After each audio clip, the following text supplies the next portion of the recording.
फक्त मी समाज बांधव म्हणून त्यांना एक विनंती करणार आहे किंवा एक आवाहन करीन की त्यांची भाषा किंवा ज्या पद्धतीने ते भारतीय जनता पक्षाच्या प्रमुख आमच्या नेत्यांच्या संदर्भात जी भाषा वापरतात ती देऊ शकतो तर घेऊ शकतो. बघा, एक लक्षात घ्या, मनोज जरांगे पाटील हे मराठा समाजामध्ये च्या बाबतीमध्ये जे प्रमाणपत्र आहेत त्या बाबतीमध्ये काही विषय मांडतायत ते चूक नाही आहे, त्यांची चूक नाही आहे. कारण का शेवटी मीही मराठा समाजाचा आहे. माझ्या समाजामध्ये अगर कुठल्याही तरुण तरुणीवर अगर अन्याय होत असेल तर मीही पेटून उठणार.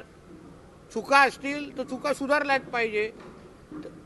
त्या प्रक्रियेमधले कुठल्याही अधिकाऱ्यांनी अगर त्यांच्या चुकांमुळे अगर आमच्या मराठा समाजाच्या मुलामुलींचं अगर नुकसान होत असेल तर मनोज जरांगेजीच्या अगोदर मीच त्या लोकांचा कार्यक्रम करीन, एक लक्षात घ्या.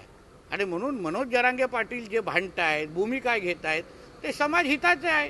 फक्त मी समाज बांधव म्हणून त्यांना एक विनंती करणार आहे किंवा एक आवाहन करीन की त्यांची भाषा किंवा ज्या पद्धतीने ते भारतीय जनता पक्षाच्या प्रमुख आमच्या नेत्यांच्या संदर्भात जी भाषा वापरतात ती चुकीची आहे.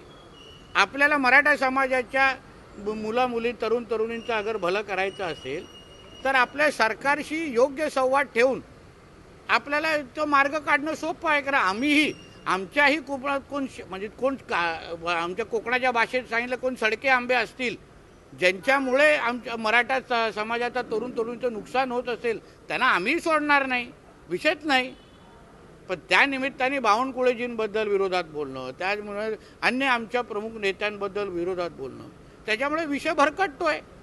म्हणून मनोज जरांगेजींना सांगेन, मुद्दा बरोबर आहे. तुम्ही कुठल्याही पद्धतीचा अन्याय मराठा समाजाच्या मुलं मुलींवर झाला असेल तर तुमच्या खांद्याला खांदा उभं राहून नितेश राणे त्या अधिकाऱ्याच्या विरोधात भूमिका घेणं किंवा ना त्याचा कार्यक्रम करायसाठी मी तयार आहे. फक्त त्या भाषेच्या संदर्भात जे भाषा ते वापरतायत त्याबद्दल